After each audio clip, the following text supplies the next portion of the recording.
viewers, and welcome to the YouTube channel of Wings A Kudan. So let's make it together. Hello everyone and welcome to Wings A Kudan. My name is Yashodhara Singh Jamwal and welcome to my lecture series. How are you all doing? I hope you all are staying home, staying safe. Alright, so हमारा जनवरी का current affair चल रहा है and we have already finished. ये हमारा third lecture होगा. Already 2 lectures are uploaded. तो ये most probably is going to be the last lecture for January. ठीक है. So we have already finished up till your G7 summit. हमने last time cover किया था. World Gold Council इन सबको cover किया था. Now we have to talk about the other important things which have been in news in January. सबसे पहले हम बात करेंगे ग्रीन टैक्स के बारे में. अगर हम ग्रीन टैक्स की बात करें तो सबसे पहले किसके द्वारा ये अप्रूव्ड हुआ है. टैक्स है तो टैक्स किसके द्वारा अप्रूव हुआ है. Very important, ministry of road and transport and highways. अब ये इम्पॉर्टेंट इसीलिए है क्योंकि ग्रीन टैक्स जो है वो एक ऐसा पॉलिसी है जिसमें डी रजिस्टर करते हैं या स्क्रैप करते हैं. क्या करते हैं? डी रजिस्ट्रेशन करते हैं. रजिस्ट्रेशन या आपका स्क्रैपिंग होती है. स्क्रैप मतलब किसी चीज़ को ख़त्म कर देना. किसको? Of vehicles. उन व्हीकल्स को which are owned by your government या फिर गवर्नमेंट डिपार्टमेंट के द्वारा ओन होती हैं या PSUs के द्वारा जिनका एज 15 साल से ऊपर का है. उनकी स्क्रैपिंग और डी रजिस्ट्रेशन को हम क्या बोलते हैं? उन ओल्ड व्हीकल्स जो मेजरली आपके इन्वायरमेंट को पोल्यूट कर रहे हैं उनके ऊपर टैक्स लगता है ताकि पीपल जो हैं, जो लोग हैं जो ऐसे व्हीकल्स चला रहे हैं and who are responsible for polluting the environment, they have to pay for it. क्योंकि जब पे करना पड़ेगा तभी दे विल बी कॉन्शियस कि नहीं भैया हमको नहीं करना है. ठीक है. So it is basically a tax which is levied on who? On the old vehicles जो primarily are responsible for polluting the environment. ठीक है.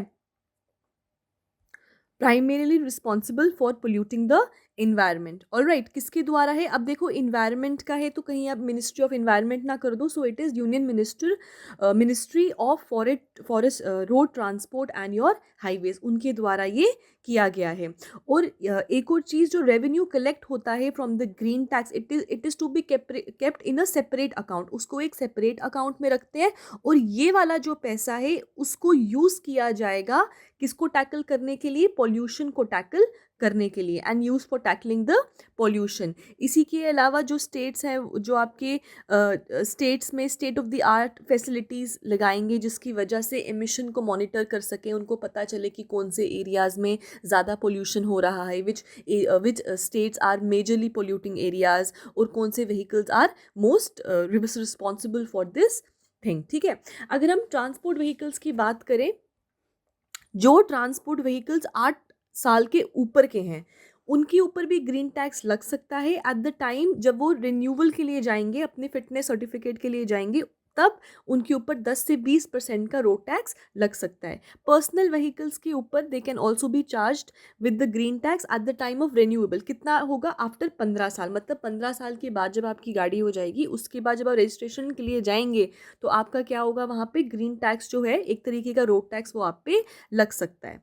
ठीक है. सिटी बसेस, उनके ऊपर लोअर ग्रीन टैक्स लगेगा और हायर ग्रीन टैक्स मतलब 50% of the road tax for vehicles जो हाईली पोल्यूटेड सिटीज़ में है. मतलब एक तो सिटी सबसे ज़्यादा पोल्यूटेड भी है, उसकी वजह से उसके ऊपर आप ऐसे व्हीकल यूज़ कर रहे हो which are highly responsible for pollution, उनके ऊपर सबसे ज़्यादा जो है ग्रीन टैक्स लगने वाला है. ठीक है. बट इसके कुछ एग्जेम्पशंस भी है. एग्जेम्पशंस हैं वो वाले व्हीकल्स जो स्ट्रॉन्ग हाइब्रिड हैं, इलेक्ट्रिक व्हीकल्स हैं या जो ऑल्टरनेट फ्यूल्स यूज़ कर रहे हैं, जैसे कि आपका CNGs, LPGs, इथेनॉल वो यूज़ कर रहे हैं, उनको इससे एग्जेम्प्ट किया गया है. इसी के ही साथ बेचारे जो हमारे फार्मर्स हैं, अब वो पोल्यूशन का भी टैक्स भरेंगे तो कहाँ जाएंगे? सो व्हीकल्स यूज्ड इन फार्मिंग जैसे कि ट्रैक्टर्स, हार्वेस्टर्स, टिलर, उनको भी इसमें से एग्जेम्प्ट किया गया है. ठीक है.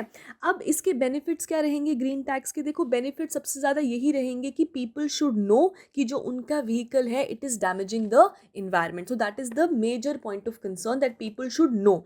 इसी के साथ लोगों को मोटिवेट करना, जब पैसे भरने पड़ेंगे ना तभी लोग मोटिवेट होंगे कि we need to switch to a newer vehicle और साथ ही साथ ऐसा vehicle which is less polluting.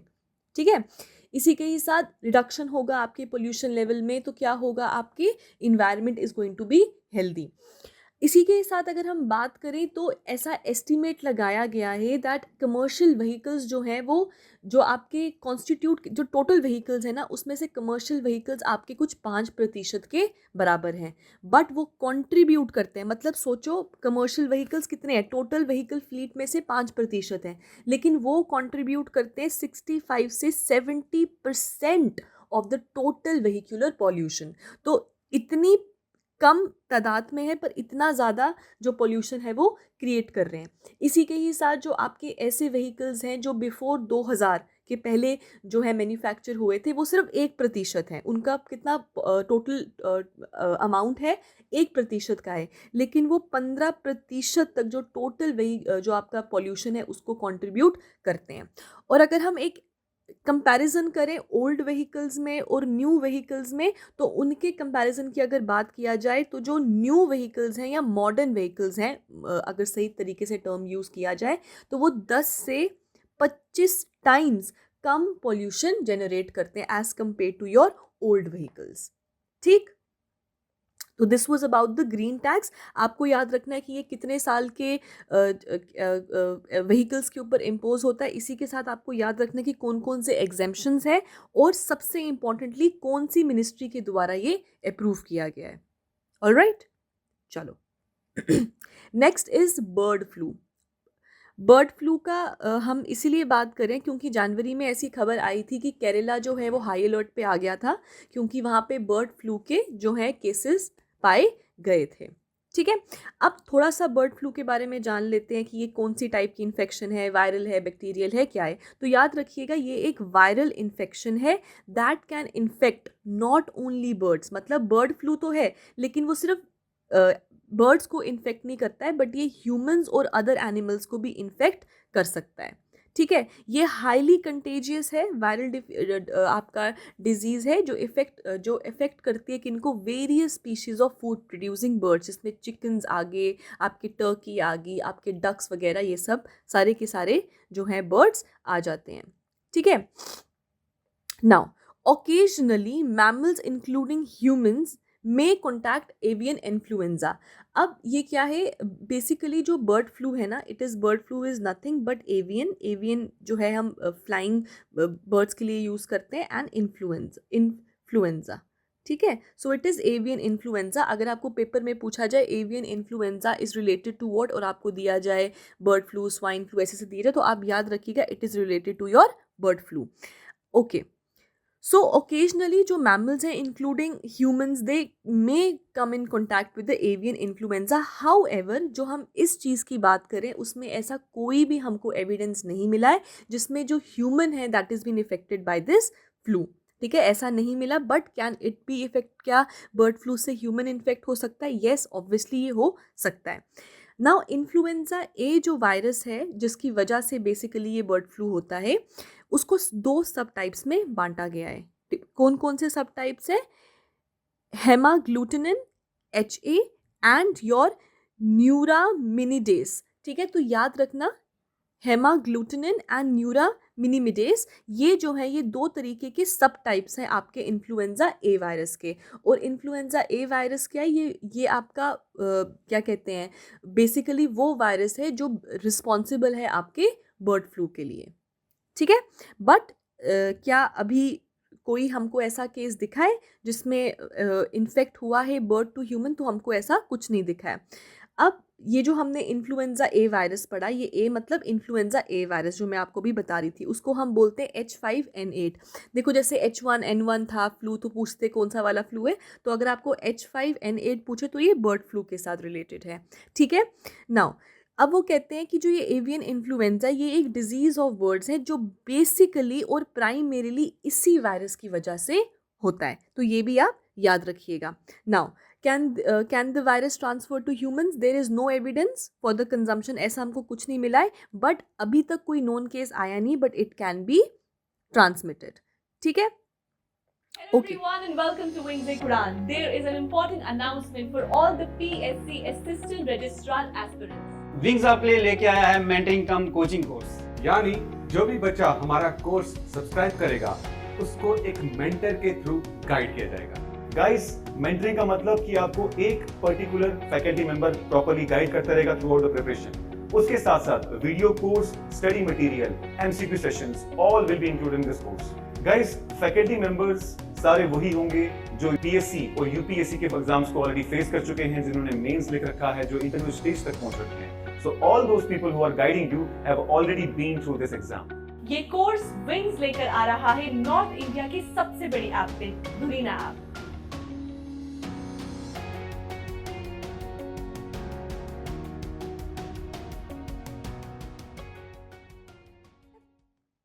Okay, अब हम बात करेंगे आपके next topic, that is your PM किसान। पीएम किसान इज़ एन इम्पॉर्टेंट टॉपिक, क्योंकि योजनाएं जो भी आपके रिलीज़ होती हैं आपके गवर्नमेंट के द्वारा, they become important to remember. Now PM Kisan इसीलिए भी इम्पॉर्टेंट है क्योंकि हाल ही में फार्मर्स लॉस के चलते किसान्स and the farmers have been extremely in news. Okay, थोड़ा सा कुछ पॉइंट्स पढ़ लेते हैं फार्मर पीएम किसान के बारे में।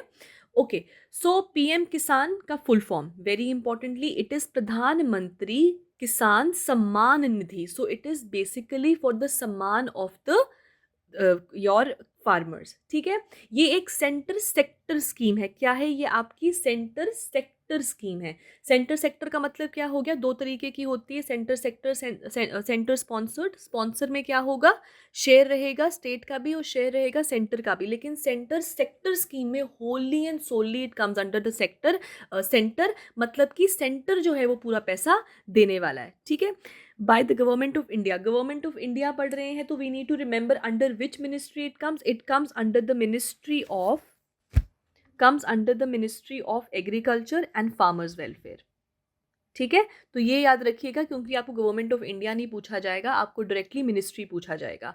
सो it is a centre sector scheme, point number 1, under the ministry of agriculture and farmers welfare.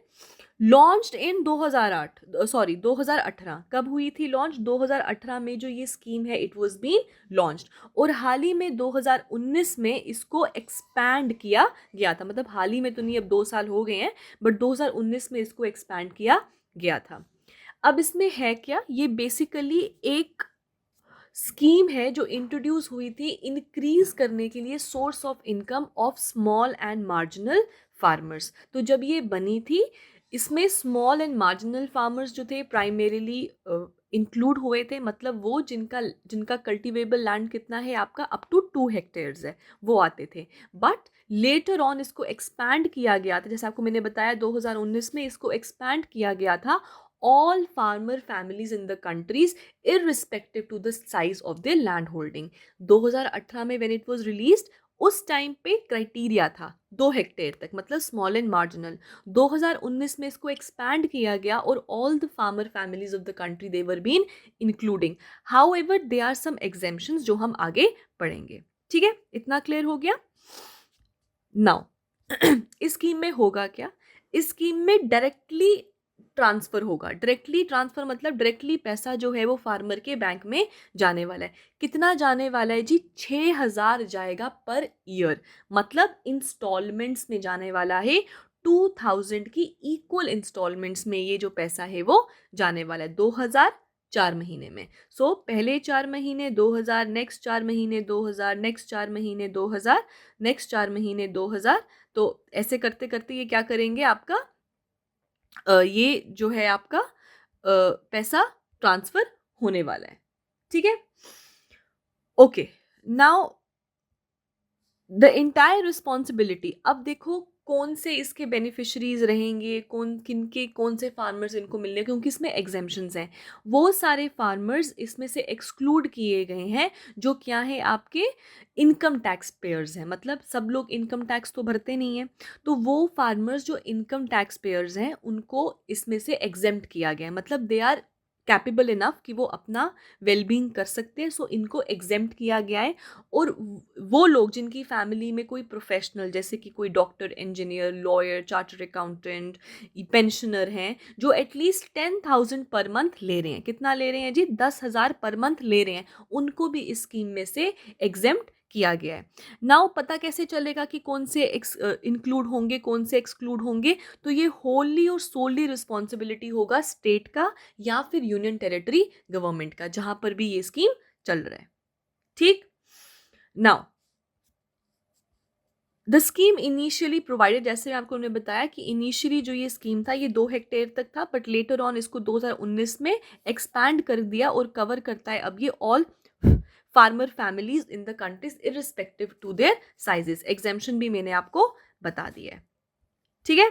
Okay, कुछ चीज़ें आप याद रखिएगा, कुछ सिमिलर जो आपकी योजनाज हैं वो चल रही हैं, जैसे कि भवंतर भुगतान योजना, वो मध्य प्रदेश में चल रही है, ये 2017 की स्कीम है, ठीक है। सो भवंतर भुगतान योजना पूछा जाए ये कौन सी स्टेट की स्कीम है, तो ये मध्य प्रदेश स्टेट की स्कीम है और ये 2017 में ये लॉन्च हुई थी। इसके बाद ये जो सेकंड वाली है ना, रियत्थु बंधु स्कीम तेलंगाना, ये हुई थी आपके 2018 में, और इसी से ही बेसिकली इंस्पायर होके किसान सम्मान योजना जो है, ये आपकी सम्मान निधि, इसको लॉन्च किया गया था। इसी के ही साथ आपकी Kalia scheme, very importantly Krushak assistance for livelihood and income tax augmentation, Kalia, ये कहाँ पे है, आपकी ओडिशा में है, ठीक है। ऑल राइट, नेक्स्ट स्कीम जो हम पढ़ने वाले हैं दैट इज योर प्रधानमंत्री फसल बीमा योजना। अब ये योजना न्यूज़ में क्यों आई, क्योंकि ये लॉन्च हुई थी 2016 में और हाल ही में 2021 में इसने अपने 5 साल को कंप्लीट किया है, ठीक है। ये है क्या, फसल बीमा। बीमा क्या होता है, इंश्योरेंस स्कीम। तो ये बेसिकली एक इंश्योरेंस कवर है किसान के लिए, ये एक इंश्योरेंस है against what, against failure of crop, कि जब क्रॉप का फेलियर हो जाए उस टाइम पे who is going to help the farmers. So basically it is an insurance scheme which is going to help the farmers during the failure of the crop. ये कब release हुआ था, 2016 में रिलीज हुआ था, और ये मर्ज स्कीम है। मर्ज मतलब स्कीम्स को मिलाया गया है, which comes under national agriculture insurance scheme और modified national agriculture insurance scheme, इन दोनों को मर्ज करके आपका फसल बीमा योजना बना है, ठीक है। It aims to reduce the premium burden on the farmers and ensure early settlement of crop assurance claimed for full insured sum. कहने का मतलब ये है, कभी कभी क्या होता है ना कि जैसे कि आपने कोई चीज़ को खरीदना है, ठीक है, तो आपने, जैसे कि मैं किसान हूँ, आपने मुझे बोला कि ठीक है मैं इतना जो तुमसे टन या क्विंटल जो भी है मैं आपसे खरीदने वाला हूँ, लेकिन अब कोई क्लाइमेटिक कंडीशन की वजह से मेरी वो जो फसल थी वो ख़राब होगी, अब मुझसे थोड़ी ना खरीदेगा। सो बेसिकली ये क्या है, ये एक इंश्योरेंस स्कीम है कि भाई अगर आपने एक बार ही बोल दिया तो आपको लेना ही पड़ेगा। So it is full insured sum, early settlement of crop, कि आपने पहले ही जो अपना सेटलमेंट है क्रॉप का कर दिया हुआ है, ठीक है। क्या क्या कवरेज है इसकी, जो स्कीम है वो कवर करती है all food and oil seed crops और annual commercial horticulture crops for various past yield data is available and for which requisite number of crop cutting experience. मतलब इसमें याद रखिएगा इसमें क्या क्या है, आपके all foods and oil crops जो हैं, एनुअल कमर्शियल हॉर्टिकल्चर क्रॉप्स, ये सब के सब जो हैं इसके अंदर इंक्लूडेड हैं। और अगर हम बात करें तो ये एक एग्रीकल्चर इंश्योरेंस स्कीम है और ये बेसिकली इसका थीम क्या है, वन नेशन वन स्कीम का, ठीक है।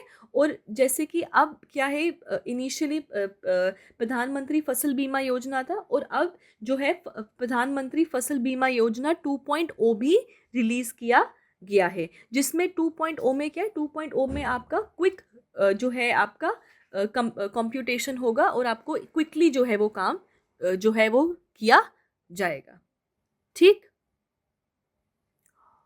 All right, next is the Kochi Mangalore LNG pipeline. So next is what? Next is the Kochi Mangalore LNG pipeline. सबसे पहले ये कौन सी स्टेट में हुआ है, तो याद रखिएगा ये कर्नाटका में हुआ है, ठीक है। Kochi Mangalore I am sure पता होगा, जिनको नहीं भी पता सिटीजन कर्नाटका।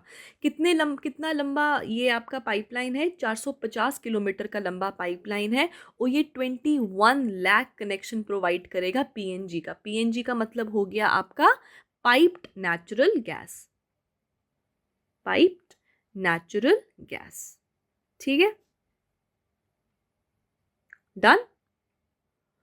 और ये बेसिकली एक तरीके का इनिशिएटिव है, किस मतलब इनिशिएटिव नहीं है, ये कौन से कंसेप्ट पे है, ये कंसेप्ट पे है one nation one grid, one gas grid के ऊपर, ठीक है, so it basically works on the concept of one nation one gas grid. Done. अब एक और चीज याद रखिएगा, ये किसके द्वारा बनाया गया है? It is built by Gayle.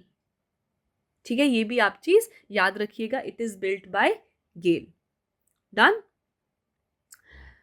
Okay, some more points which you can remember under this is, इसके साथ एक और स्कीम है जो आपकी है उदय स्कीम, जो गवर्नमेंट के द्वारा लॉन्च किया गया था। जो उदय स्कीम है, it stands for Ujjwal discom assurance योजना। ये एक क्या है जी? ये उज्जवल डिस्कॉम। वेलकम एवरीवन गाइस, जेकेपीएसआई की 800 पोस्ट रिकमेंड हो चुकी हैं और एलिजिबिलिटी क्राइटेरिया भी आ चुका है। अगर आप इस पोस्ट के लिए तैयारी करना चाहते हैं तो बिना वक्त गवाए इमीडिएटली प्रिपरेशन शुरू करें, और इस प्रिपरेशन में विंग से उड़ान आपके साथ है। Guys, we are launching online cum offline SI course. मतलब ये कि आप इमीडिएटली अपनी ऑनलाइन प्रिपरेशन स्टार्ट कर सकते हैं, और जैसे ही गवर्नमेंट के द्वारा लगाई हुई रिस्ट्रिक्शंस को लिफ्ट अप किया जाता है, आप ऑफलाइन कोर्स ज्वाइन कर सकते हैं। वो अमाउंट जो आप ऑनलाइन पे करेंगे वो ऑफलाइन में से डिडक्ट हो जाएगा। और जो लोग ऑफलाइन ज्वाइन नहीं भी कर सकते, जो फार फ्लंग एरियाज से हैं, उन लोगों को बता दूं कि हम आपको प्रॉपर मेंटर करते रहेंगे, प्रॉपर गाइड करते रहेंगे, ताकि आप भी वही फायदा उठा सकें जो ऑफलाइन कोर्स में उठाया जा सकता है। दोस्तों, विंग से उड़ान से पहले I was the founder of RS academy, जिसपे मोर देन 50 स्टूडेंट्स की फाइनल सिलेक्शन होती JKPSI। तो दोस्तों, इसी एक्सपीरियंस को यूटिलाइज करते हुए वी विल ट्राई कि हम ज़्यादा से ज़्यादा सिलेक्शन विंग्स एक उड़ान के प्लेटफॉर्म से JKPSI को दें।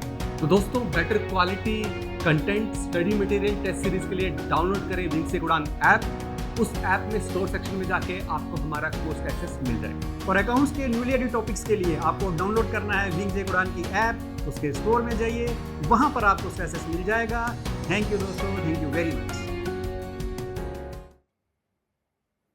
अश्योरेंस योजना, ठीक है। अब ये जो योजना है जी, ये सेंटर सेक्टर है, सेंटर स्पॉन्सर्ड है, तो ये सेंटर स्पॉन्सर्ड है, सेंट्रली स्पॉन्सर्ड है, ठीक है। ये एक सेंट्रली स्पॉन्सर्ड है। 2015 में इसको लॉन्च किया गया था, और इसका मेन जो एम है, it is to provide 24/7 power to all, ठीक है। अभी भी ऐसे बहुत जगह हैं जहाँ तक बिजली नहीं पहुँचा है, तो ये उदय स्कीम जो है ये प्रोवाइड करने वाला है 24/7 पावर टू ऑल, ठीक है। एनी कंफ्यूजन अभी तक? All right. नेक्स्ट टॉपिक जो हम पढ़ने वाले हैं, that is 2 flight surgeons for Gaganyaan to train in Russia. अब क्या है जो हमारा गगनयान मिशन है? अब देखो, इसको पढ़ने के लिए we need to understand the Gaganyaan mission. अब जो गगनयान मिशन था, उसको कहा गया था कि हम जो हमारा जब 75th जो ये होगा आपका एनिवर्सरी होगा इंडिया का इंडिपेंडेंस, तो उससे पहले ही हम इसको जो है वो रिलीज़ करने वाले हैं। बट कोविड के चलते, because of all the pandemic and the problems, इसको मेजरली जो है ये जो है इसको हैमर किया गया है, ठीक है। अब क्या होगा, बेसिकली जो आपका गगनयान है, ये एक अनाउंसमेंट जो था प्रोग्राम का, इट वाज डन इन 2018। देखिए, 2 फ्लाइट सर्जन्स फॉर गगनयान में जो जाने वाले गगनयान में, उनको ट्रेन हो रहा है इन रशिया, ये तो ठीक है। But this is not going to be asked in the paper में आपको पूछने वाले गगनयान मिशन के बारे में। गगनयान मिशन की बात करें तो ये 2018 में जो है ये रिलीज़ हुआ था, और इसका ऑब्जेक्टिव है डिमॉन्स्ट्रेट करना कैपेबिलिटी ऑफ द ह्यूमंस, जिनको लो अर्थ ऑर्बिट में भेजा जाएगा, और उनको सिर्फ भेजा नहीं जाएगा, वहाँ से they going to come back safely also. So this is what the Gaganyaan mission basically talks about, ठीक है। अब इससे क्या होगा, इससे ये एक इंडिया अगर ये काम कर जाती है, ये एक ह्यूमन स्पेस मिशन है जहाँ पे वो जाएंगे और कुछ 8-10 दिन वहाँ पे काट कर आएंगे, and they going to come back safely. India कौन से नंबर की कंट्री बनेगा कुछ ऐसा करने वाला? इंडिया बनेगा 4th country to launch a human space mission. And Gaganyaan will not only bring prestige to the nation, but इसी के साथ इंडिया जो है एट पार आ जाएगा स्पेस इंडस्ट्री में बाकी लीडिंग स्पेस इंडस्ट्रीज़ के साथ, तो अगर इंडिया इसमें सक्सेसफुल हो जाता है, ठीक है। ऑब्जेक्टिव क्या है? Enhancement of science and technology. Obviously अगर हम कुछ ऐसा करेंगे तो साइंस एंड टेक में हमारा नाम होगा। ये एक नेशनल प्रोजेक्ट है। इसके साथ इंडस्ट्रियल ग्रोथ होगा, क्योंकि जब ऐसा कुछ काम होता है तो इससे आपका एम्प्लॉयमेंट वगैरह ये सब चीज़ें बढ़ जाती है। इसी के साथ कुछ ऐसी चीज़ें होंगी तो आपका यूथ भी इंस्पायर होगा, आपका डेवलपमेंट होगा टेक्नोलॉजी में, सोशल बेनिफिट्स मिलेंगे, इंटरनेशनल कोलैबोरेशंस होगा। जब हम कुछ ऐसा हाई लेवल का करेंगे तो other countries would like to collaborate with us. ठीक है।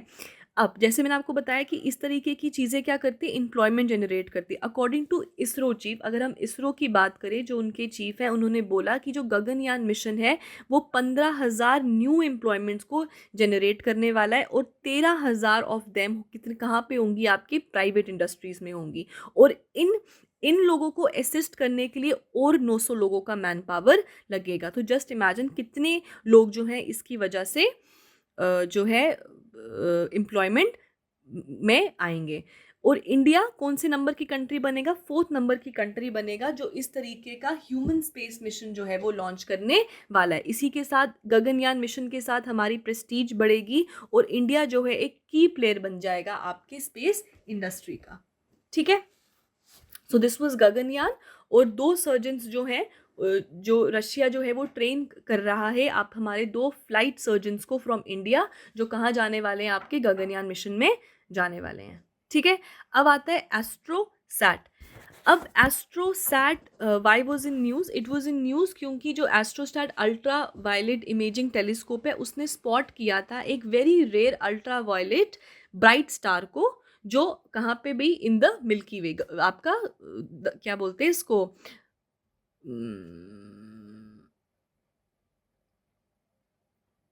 दूध। ओके, मेरे को हिंदी में नाम नहीं याद आ रहा, I am so sorry, that's very bad, but नाम नहीं आया। सो इट इज़ मिल्की वे, जिस गैलेक्सी में हम रहते हैं। ठीक है। About your AstroSat. एस्ट्रोसैट क्या है? तो एस्ट्रोसैट तो हमने पता चल गया कि क्यों लाइमलाइट में आया, क्योंकि एक ब्राइट सा star, rare ultra violet bright star हमने स्पॉट किया था। Now the question is what is Astrosat? Astrosat basically India का फर्स्ट, देख रही है आप, जो भी फर्स्ट होता है ना वो इंपॉर्टेंट हो जाता है। ये इंडिया का first multi wavelength space telescope है। क्या है? Multi wavelength space telescope. अब देखो मल्टी वेवलेंथ है तो वेवलेंथ देखिएगा आप कौन कौन सी है, कौन सी, which has 5 telescope seeing through different wavelength. कौन कौन सी? Visible, near UV, far UV, soft X-ray, hard X-ray. ठीक है। ऑन बोर्ड जो एस्ट्रोसैट है वो एक 38 सेंटीमीटर का वाइड जो है इसमें अल्ट्रा वायलेट इमेजिंग टेलीस्कोप है, जो कैपेबल है क्या करने का? कैपेबल ऑफ इमेजिंग, इमेज मतलब कैप्चर करने का एक far and near violet bands over a wide जो है आपका फील्ड ऑफ व्यू। ये एक लॉन्च कब हुआ था? ये 2015 में लॉन्च हुआ था। By who? Another point to remember, by ISRO. ठीक है।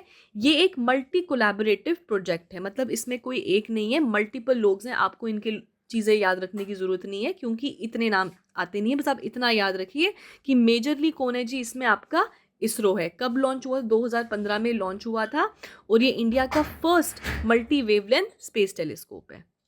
ठीक। अब इम्पॉर्टेंट, रिसेंटली जो है, मतलब रिसेंटली क्या, जनवरी में, जो आपका इंडिया के कॉस्टलीस्ट मशरूम्स हैं जिनको हम क्या बोलते हैं? गुच्छी। अभी नाम आ जाएगा, इधर दिया नहीं गया है, एक सेकेंड, ये रहा। ये क्या हो गया? अच्छा, नाम नहीं लिखा है मैंने, चलो। So it is what? It is gucchi, GUCCHI। सो उसको रिसेंटली अभी आपका क्या मिला है? GI टैग मिला है। याद रखिएगा, जम्मू एंड कश्मीर की डोडा डिस्ट्रिक्ट में। सो हम अपने जो एग्जाम के लिए पढ़ रहे हैं उसके लिए ये चीज़ इंपॉर्टेंट हो जाती है। इसी के साथ इसके ऊपर I have already made a 1 minute video, 1 minute dose इस पे बनाया हुआ है। You guys can go and check that out also. ठीक है। सो जोग्राफिकल इंडिकेशन जो है, it has been given to one of the most costliest mushrooms in the world, जो कहाँ पे उगते हैं? जम्मू एंड कश्मीर की डोडा डिस्ट्रिक्ट में उगते हैं। इनको लोकली गुच्छी कहा जाता है या मोरल कहा जाता है। ठीक है।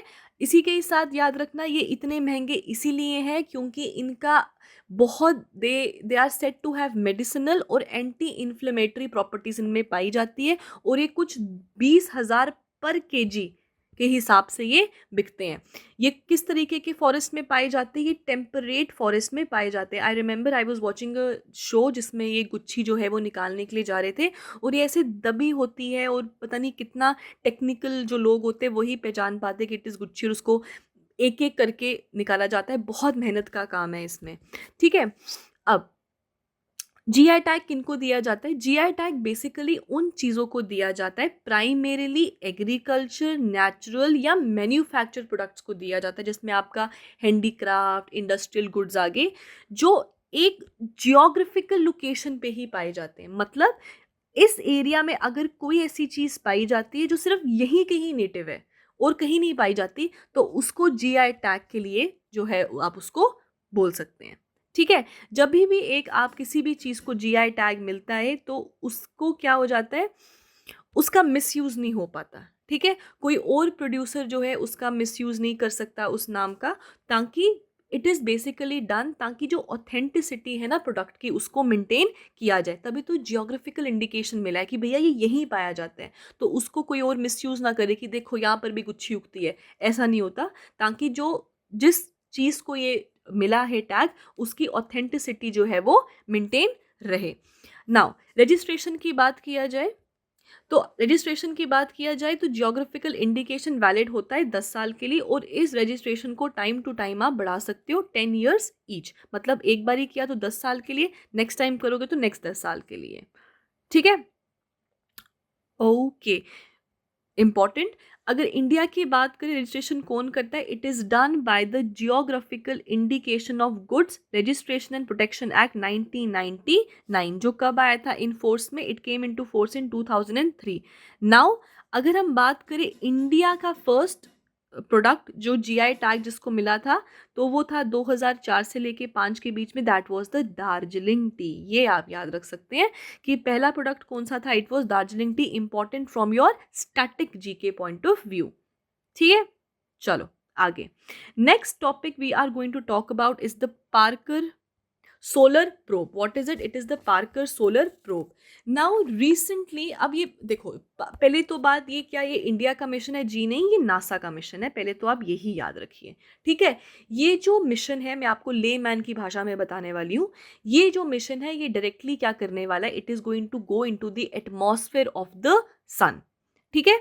और ये अपने आप में वर्ल्ड का फर्स्ट है। मतलब किसी ने आज तक हिम्मत नहीं किया है कि atmosphere of the sun, because obviously sun is a star, बहुत बहुत गर्मी है, तो इस सन के बारे में तो क्या ही बोलें, ठीक है। सो ये अपने आप में ही फर्स्ट रहेगा और ये नासा का मिशन है। ये एक 7 ईयर का लॉन्ग मिशन है और अभी ये सेकेंड ही ईयर चल रहा है। और अभी उसने क्या किया है? अपना 7th जो सक्सेसफुल स्विंग है अराउंड द सन जो है कंप्लीट किया है। जो नासा का historic Parker solar probe mission है, ये बेसिकली ये जो रिलीज हुआ था it was done for the better understanding of the sun, ठीक है। क्योंकि अगर हम सन को अच्छे से समझेंगे तो it will help us to understand and expand the solar system even more, ठीक है। अब in order to unlock the mystery of the sun's atmosphere, sun के एटमॉस्फेयर को अनलॉक करने के लिए जो ये पार्कर सोलर प्रोब है, ये किस प्लैनेट का ग्रेविटी को यूज करने वाला है? It is going to use Venus gravity. तो ये वीनस की ग्रेविटी को यूज करने वाला है, ठीक है। और ये प्राइमरीली जिस एरिया पे फोकस करने वाला है that is going to be solar corona, ये हमारा वाला कोरोना नहीं है। Corona is basically that region of the sun and atmosphere जहाँ पे अटमोस्ट गर्मी होती है। और अगर हम बात करें तो ये जैसे कि ये आपका सन है ना, ये जो आउटर सरफेस आप देख रहे हो ना, this is basically your corona, ठीक है। ये इस एटमॉस्फेयर को स्टडी करने के लिए ये प्राइमरीली जो ये मिशन है ये रिलीज किया गया है। और अगर हम इन चीज़ों को पढ़ेंगे तो हम सोलर विंड्स के बारे में अच्छे से जान सकते हैं। इसी के साथ आपके सोलर विंड्स और सोलर स्टॉर्म्स की वजह से जो आपके कुछ एटमॉस्फेरिक चीज़ें जैसे कि आपका ऑरोरा ब्यूरेलिसिस और ऑरोरा ऑस्ट्रेलिसिस, हम इनकी बेटर अंडरस्टैंडिंग कर सकते हैं, ठीक है। ऑल राइट, ठीक है। एंड वाई स्टडी कोरोना, ये जो मैंने आपको समझाया ये वही लिखा हुआ है। ये जो है corona is what? Is hotter than the surface of the sun. ये बेसिकली ये आउटर जो सरफेस है ये बेसिकली हॉटर होता है than the surface of the sun, और यही राइज करता है यहाँ से आपके सोलर विंड, सोलर स्टॉर्म्स, इन सब चीज़ों को। तो अगर हम इसको पढ़ेंगे तो we will get better understanding of all these things. ठीक है, all right. So the next topic for today is ACROS. ACROS basically stands for Atmosphere and Climate Research Modeling Observing System and Service. So ACROS का full form important to remember कि ACROS stands for Atmosphere and Climate Research Modeling Observing System and Services. अब किस ministry के द्वारा? Ministry of earth sciences के द्वारा इसको launch किया गया है। ठीक है, अब इसमें होगा क्या, इसमें ये एड्रेस करने वाले हैं डिफरेंट एस्पेक्ट्स, जैसे आपका वेदर, क्लाइमेट सर्विसेज, जिसमें आपका साइक्लोन वार्निंग के बारे में बताएंगे, हीट वेव्स, थंडरस्टॉर्म्स, इन चीज़ों के बारे में बताएंगे। ACROS बेसिकली एक अम्ब्रेला स्कीम है। क्या है ये एक अम्ब्रेला स्कीम है जिसके अंदर इनकॉर्पोरेट किया गया है 9 सब स्कीम्स। मतलब ये एक अम्ब्रेला स्कीम है जिसके अंडर आपके 9 सब स्कीम्स आती हैं। ठीक है, बेनिफिट क्या होगा, जैसे मैंने आपको बताया ये वेदर वगैरह के बारे में बताएगा तो हमको वेदर फोरकास्ट के लिए अच्छा होगा, ओशन फोरकास्ट सर्विसेज, कोई भी डिजास्टर आने से पहले हम उसको फाइट करने, उसको मिटिगेट कर सकते हैं। ठीक है, तो ये सब चीज़ें जो है वो इम्पोर्टेंस रखती हैं। All right, so next topic is the Asian water bird census. अब हाल ही में तो क्या 2020 की अगर हम बात करें तो 2 दिन का एशियन वाटर बर्ड सेंसस हुआ था। कहाँ हुआ था? इम्पॉर्टेंट, आंध्र प्रदेश में हुआ था। अब ये एशियन वाटर बर्ड सेंसस क्या है? ये एक एनुअल इवेंट है, मतलब ये हर साल ये जो एनुअल इवेंट होता है जिसमें थाउजेंड्स ऑफ वॉलंटियर्स जो है अक्रॉस एशिया और आपके ऑस्ट्रेलेशिया वहाँ से आते हैं और ये वाटर बर्ड्स वगैरह जो हैं अपनी कंट्री का उनको काउंट करते हैं। पहली चीज़, what is a water bird? Water bird is defined as that species जो इकोलॉजिकली डिपेंडेंट है आपके वेटलैंड के ऊपर। तो वाटर नहीं है, वेटलैंड के ऊपर जो इकोलॉजिकली डिपेंडेंट स्पीशीज़ हैं बर्ड्स की, किसकी? बर्ड्स की, उनको हम बोलते हैं वाटर बर्ड्स। ठीक है, ये हर साल एनुअल इवेंट है और ये हर साल जनवरी में किया जाता है। ठीक है, इसी के साथ ये कब स्टार्ट हुआ था? ये 1987 में दिस हैड बीन स्टार्टेड और इसका मेन फोकस क्या है? मॉनिटर करना the status of the water birds and the wetlands. ठीक है, जो इवेंट है it is coordinated by by the wetland international and it forms a part of a global water bird monitoring programme जिसको हम बोलते हैं international water bird census. ठीक है, और अगर हम इस साल की बात किया जाए, इंडिया में जो ये वाटर बर्ड आपका सेंसस है एनुअली कंडक्ट किया जाता है by Bombay natural history society and wetland international. मतलब इन दोनों के साथ ये जो है ये कवर किया जाता है और ये कहाँ हुआ है आपका? जनवरी 2021 में 2020 का काउंटिंग जो बताया गया था it was in Andhra Pradesh. All right, so आज हमने कुछ और इम्पोर्टेंट टॉपिक्स पढ़े हैं आपके जनवरी के। So thank you so much and I will see you in the next lecture. Stay home, stay safe.